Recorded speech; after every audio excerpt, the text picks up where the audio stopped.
Hello and welcome back to Rewildology, the podcast that explores conservation, travel, and rewilding the planet. I'm your host, Brooke Mitchell-Norman, conservation biologist and adventure traveler. All right, let's do another deep dive today, a solo episode on a topic that is very dear and close to my heart and one that I've dedicated my complete career to, and that is conservation travel. Yes, if you weren't aware, not only am I the creator and executive producer of this show, but I'm also the director of conservation for the Wild Source, which is a mission-based safari company based out of Golden, Colorado. I can obviously talk about this subject until I'm blue in the face. There's little other topics that I know more about, but that would be utterly boring for you. So in today's episode, I'm going to synthesize my years of experience in conservation tourism, how I discovered the field, and what the scientific literature says that both support the use of tourism as a conservation tool and some areas that the field can improve. Also, just for clarification, you'll hear me use conservation travel and conservation tourism pretty interchangeably. The main difference between the terms is conservation tourism refers more to the business side, the commercial side of conservation travel, but on an individual level, and for today's purposes, we're going to refer to them pretty interchangeably. So first, I think it just makes sense. Let's define it. What is conservation tourism? So Ralph Buckley, in his aptly named book, Conservation Tourism, defines the field as, quote, tourism which operates as a conservation tool, or, quote, more precisely, commercial tourism, which makes an ecologically significant net positive contribution to the effective conservation of biological diversity, end quote. In other words, conservation tourism, when done properly, is a tool in the conservationist toolkit for bettering the planet. Why? Because it is a monetary solution to conserving natural spaces. And I have found no other tool that directly monetizes nature. Yes, we in conservation wish our natural lands could be an inherent value in today's society. But as we've seen in almost every part of the globe, this just isn't reality. So conservation travel trips usually include a mix of these key elements. Visiting a wild place with the intent of experiencing nature. Some sort of conservation element.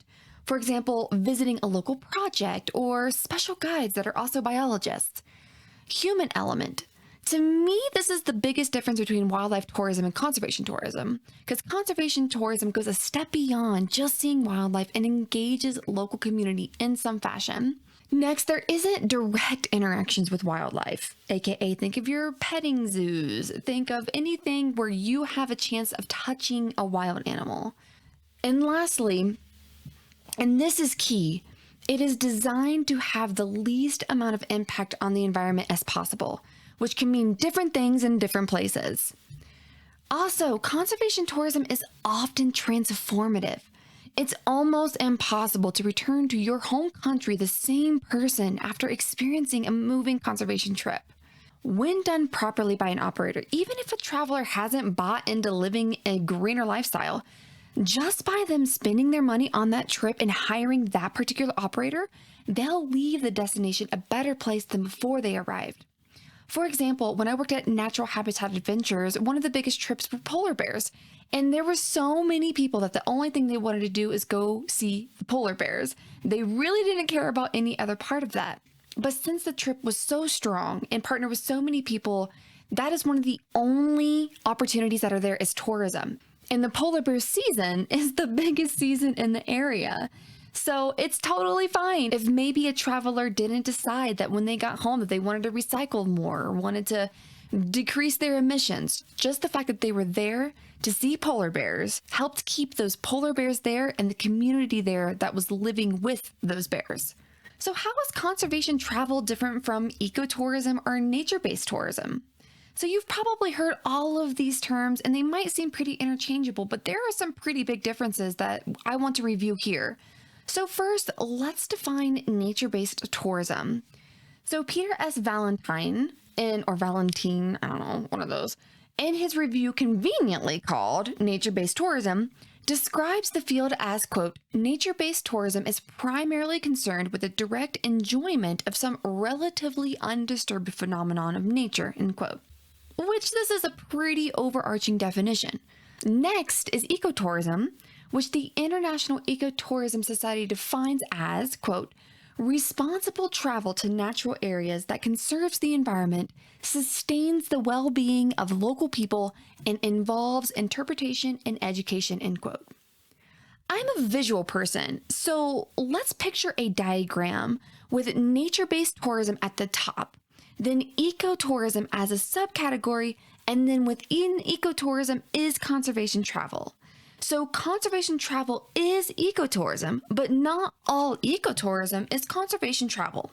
For example, let's say you're booking a surfing trip to Costa Rica. You're there to enjoy nature, aka the sea, and you book an eco lodge for the duration of your stay. This, to me, falls under the umbrella of ecotourism, not conservation tourism, because you're not there to experience some sort of wildlife phenomenon and engage in a conservation project or hire a local guide that is a biologist, like all of these other factors. There's nothing wrong with this style of trip. It is very important, especially for those coastal ecosystems, those coastal towns, but this is a very different style of travel. Next is probably a question that you might Google online or may have considered yourself, and that is conservation travel good for the planet? I'm obviously super biased, but with good reason to say that yes, conservation travel is good for the planet. It's easy for me to talk to you about conservation travel in like a philosophical, moral sense, but what does the scientific community say about the field? Oh yes, let's get into the literature. So first, let's return to Ralph Buckley's book, Conservation Tourism, and he explains the significance of the field for conservation so well. So he says, quote, biodiversity is important not only in its own right, but as a key foundation and fundamental underpinning of human economic activity and indeed survival, the biological basis of human civilizations. Biodiversity is under threat globally, with the global economic cost of biodiversity losses estimated at US 1.35 to 3.1 trillion annually. And by the way, that stat was from 2010, so it's probably significantly more now. Continuing, global conservation efforts to date have had inadequate funding and political support, and consequently limited success. He continues, in a different but overlapping set of areas, income from commercial private sector tourism enterprises can provide another and sometimes more targeted incentive. This success depends, however, on natural attractions for tourism and on the broad-scale operational patterns of the global tourism industry. Conservation tourism aims explicitly to take advantage of this approach, and this is why it is significant. Additionally, I found this amazing review called Ecotourism for Conservation, with the first author being Amanda L. Stronza, published very recently in 2019, which looked at 30 years of ecotourism research and synthesized it all in this paper. These were the top benefits that Stronza found. 1. Support for wildlife and protected areas. The study Stronza reviewed found that ecotourism, quote, shows evidence of increased capacity for conservation within protected areas and increased support for conserving among local population, provides conservation benefit that outweighed its impacts by increasing survivorship of highly threatened species, and helps protect nature on a landscape scale.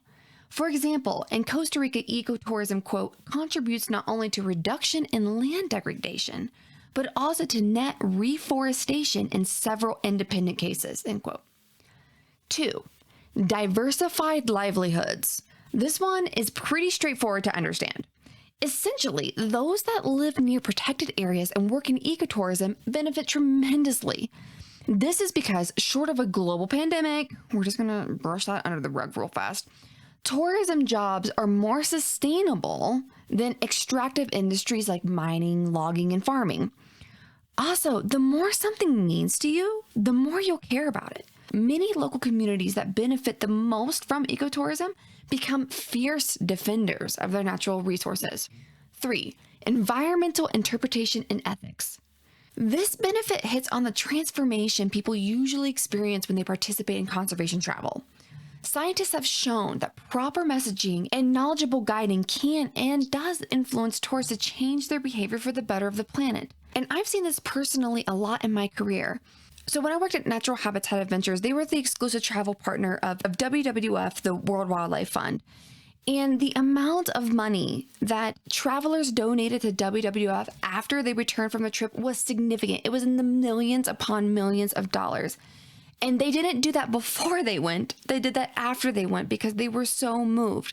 And similarly, in my current role, we have the Wild Source Foundation.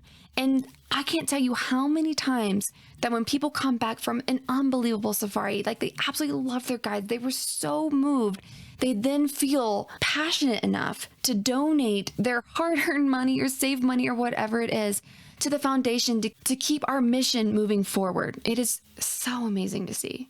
And 4, strengthen resource management institutions.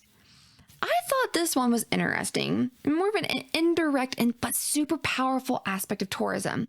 Quote, ecotourism, with its emphasis on engagement with local communities and participatory approaches to development, can provide the incentives and social capital to strengthen institutions.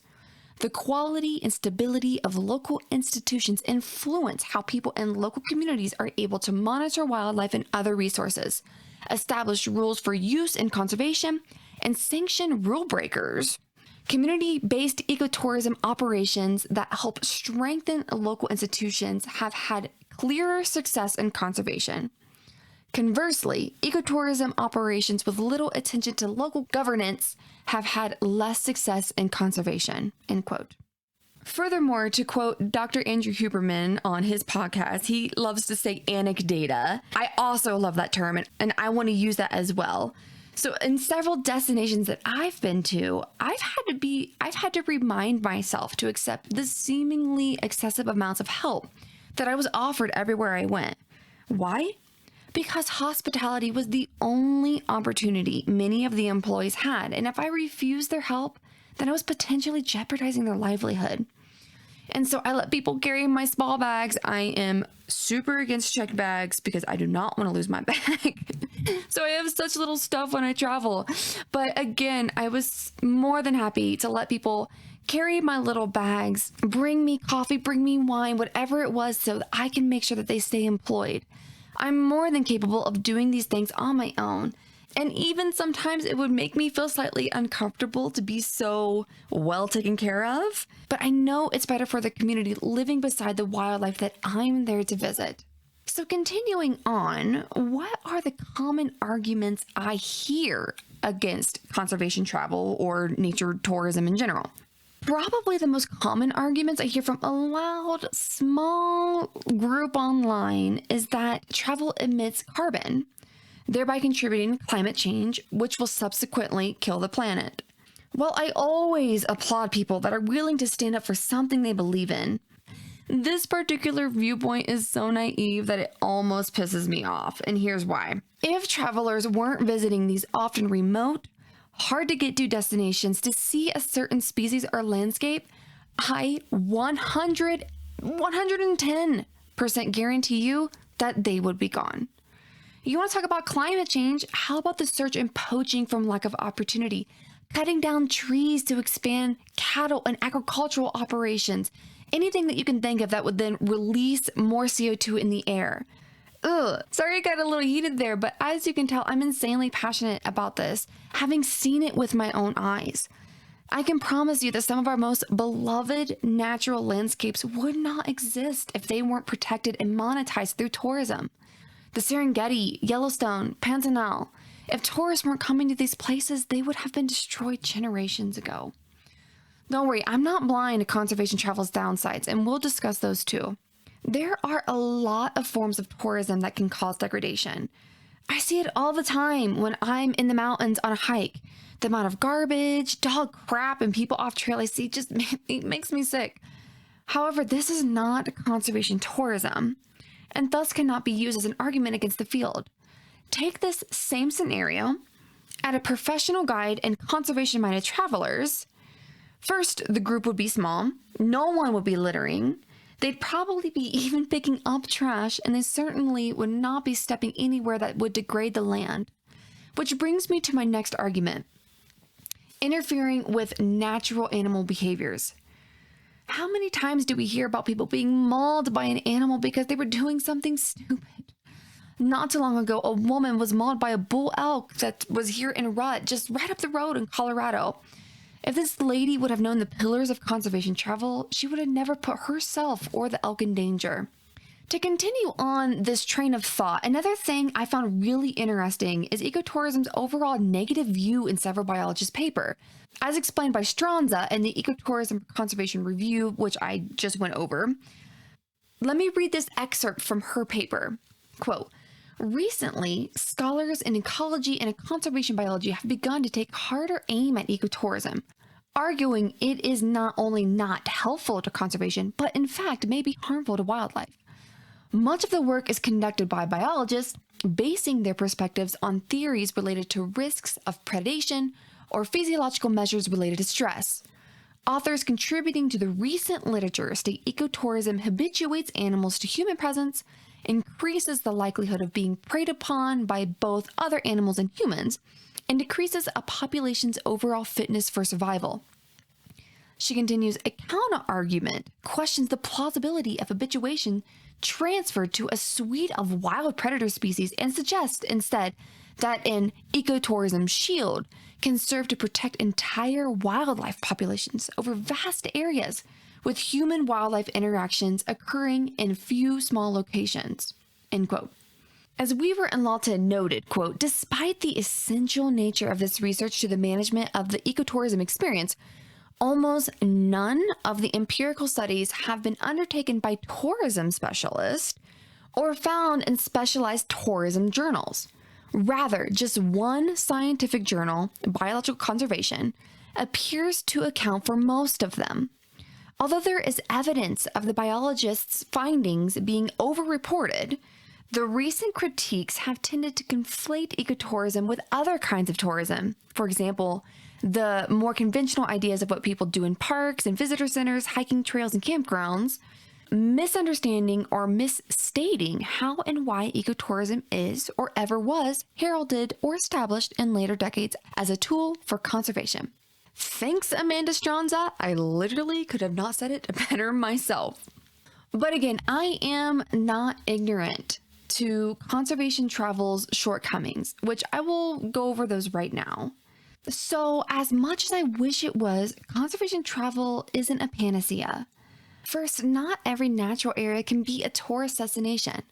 Some areas lack the resources or infrastructure to safely host tourists. Or maybe the area isn't interesting enough to attract enough tourists for it to be profitable. In these situations, other means of conservation have to be employed. In some parts of the world, there is still a colonial vibe, which always makes me uncomfortable, and I notice it right away. I obviously haven't been everywhere, but examples of this that come to mind are mostly at African safari camps, because I've been to several of those. For some reason, some companies, I'll leave them unnamed, still think it's necessary to bring in a white couple from Europe, South Africa, or somewhere else to manage the camps.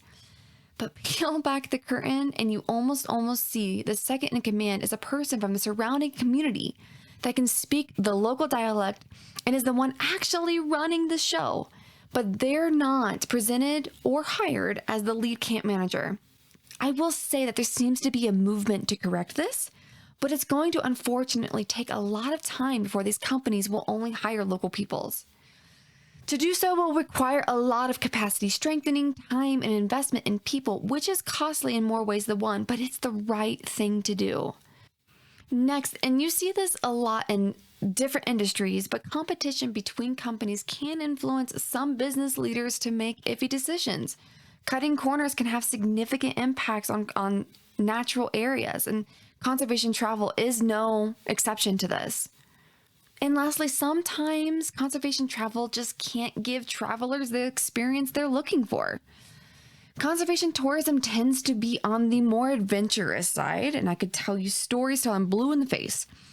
And some travelers can't quite handle the roughness. I've been in uncomfortable situations, and I've also had clients complain for really no reason about certain aspects of their trip that didn't meet their expectations.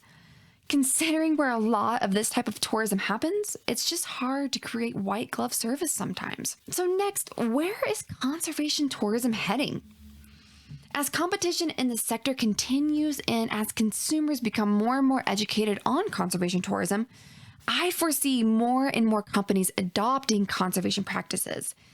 This includes hiring and training guides to be top in the industry, hiring and training local people to work the camps and lodges and stop bringing in foreign people, involving local communities in as many steps in tourism development as possible, empowering groups and increasing capacity in peoples to monetize and protect their own land and wildlife, and partnering with NGOs and other conservation organizations with the common goal of protecting nature and wildlife. I would feel remiss if I did not share how I discovered conservation travel.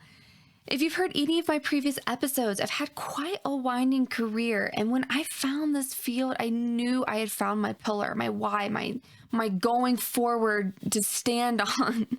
So it took a while to find it, but as a little history, I grew up in rural Appalachia without much exposure to the world outside of my small town bubble. I'd watch BBC and the Discovery Channel, documentaries from all around the world, and daydream about visiting these places one day. But this was so far from my reality that I pursued well-known career paths after high school. Like first it was vet school, then it was the zoo. But luckily, I knew that neither of those career fields were for me, and then I found my master's program that actually took us to the field to show us conservation in person. Through my many studies and my many papers and everything that I did, I discovered the power of conservation travel for helping mitigate conflict with my favorite group of animals, big cats. It is much easier to live with deadly wildlife when it is bringing you a consistent stream of income that you can then support your family on. So I'm not sure what you do, but maybe there's a way to weave conservation tourism into your work to create more impact. This won't be possible everywhere with every species or every natural area, but I can almost guarantee you that there is an operator that would be willing to partner with you. And of course, if you want to brainstorm this at all, just reach out, let me know. I'm super easy to get a hold of. So since I've been in the field for a while, what are some tips for becoming a conservation traveler? So first, do your research. I highly recommend researching a location for a long time before you book a trip to make sure that this is a destination that one, you want to visit it, and that two, that you can have a net positive impact when you go. Continuing down the research topic, hire reputable operators. This is probably the most important part. Greenwashing is real, especially in tourism, and look for red flags. Do you see any photos of guests interacting with wildlife? What do the reviews say? Yes, I hate Yelp and all those other things, but when it comes to this, I definitely read all of the reviews. And this is really important. Take a deep dive through the website. Is there a conservation mission anywhere on their website? Do they have some sort of statement and also evidence to back it up that they are reaching that goal of their conservation mission? Well, I have several resources listed in the show notes for this episode. If you want to check out some example of commercial tourism operators doing it the right way right away, to give you some examples that maybe if you're going to another part of the world to base off of, check out my workplace, The Wild Source, and also Reefs to Rockies. So Sheridan Salmano, who started this company, has been on the podcast. She's amazing, and she put together my Costa Rica trip. So I know her company inside and out, and they even state right there that they make a donation to conservation on your behalf. So that is weaved in. It's like a non-negotiable. If you book with her, then a part of your trip is immediately donated to conservation. And then of course, your trip itself then also supports conservation. So she is based mostly in Central and South America, for if you're interested in those parts of the world. Next, consider every detail of your trip. How can you reduce your impact? So first, think about packing. What's already in your closet? I know I deal with this too, where I want to go shopping. I want to go on Patagonia. I want to go to my local secondhand store and get this, that, or the other because my thing is looking a little worn out. My pack is a little it's kind of tearing right there, little things like that. But let's be real. All of our closets are bursting full with stuff. We're adventurous people. I can almost guarantee you that you have plenty already in your closet to pack to go on one of these trips. And on that, continuing a little further, minimize the amount of shit you bring with you. Not only will this help your stress level, but it will also be less emissions and minimal chance of losing your bag. See, I've brought this up multiple times. There's nothing worse than losing your bag when you get on one of these adventurous trips. Moving on, can you volunteer or visit a project? Is there something really special, a great NGO or anything that will let you come visit them and volunteer for the day? Maybe you can help put together a school or paint or help a biologist in the field something. There might be something that you can just sign up for, which would be one, an amazing experience for you, and then two, really great help for whatever the project is that you happen to go visit. Next, immerse yourself in the local culture. People are just as important in conservation as the natural area you want to visit. I've said it so many times. Every time I go on one of these trips, I'm there for the wildlife. I always have amazing encounters, and I've told multiple stories before, and I like to post about them too on like Instagram and other places. But it's the people that just move me, that I completely fall in love with every single time I go on one of these trips. I WhatsApp with them all the time. We're friends on Facebook, It's the people. I will never forget them. And it'll be the same for you. If you meet the local communities, you will make best friends from all the way across the world. Next tip, be open-minded. If done right, you will be well out of your comfort zone on more than one occasion. Maybe way out of your comfort zone without being in danger, hopefully. I also have some stories about this. Oh, but those are for a different time. I'm out of my comfort zone literally every time I travel, sometimes on the very ledge. But the personal growth I experience is out of this world. Kind of piggying back on that last point, journal or some other system to write down your experience. Now, I will admit, this is something that I need to get better at, but I highly recommend doing this on your next trip. It's amazing how quickly you'll lose that raw emotion you experienced during an unbelievable encounter and have a really hard time recalling it. And lastly, if done right, you'll need a vacation from your vacation. So let's take this back big picture.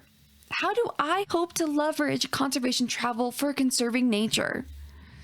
So one, again, I'm the director of conservation for the Wild Source, and I'm building an entire conservation program where what I hope to do is partner with biologists around the world and bring people to see them as part of their safari or wherever the destination is. This is just a win-win. The biologists get funding for whatever it is the work they do, because we all know how hard funding is to come by.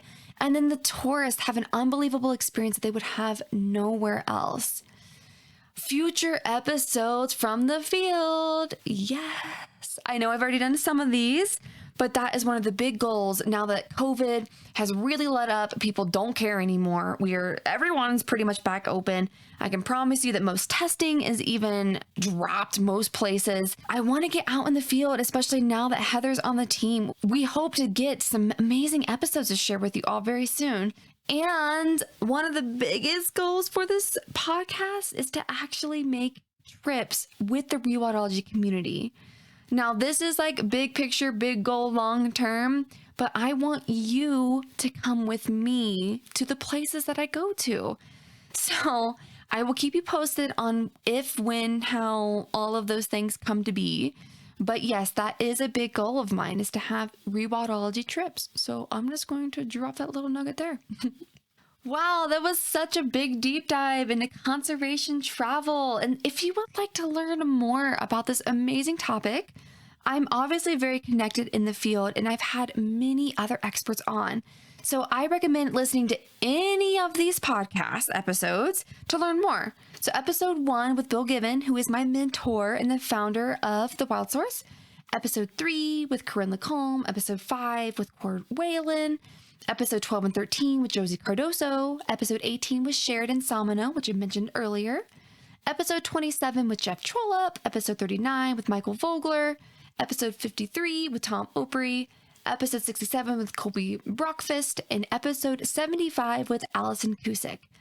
And just as a little drop or a little hint or a little sneak peek, our next episode is with a very special guest that is in the conservation tourism community.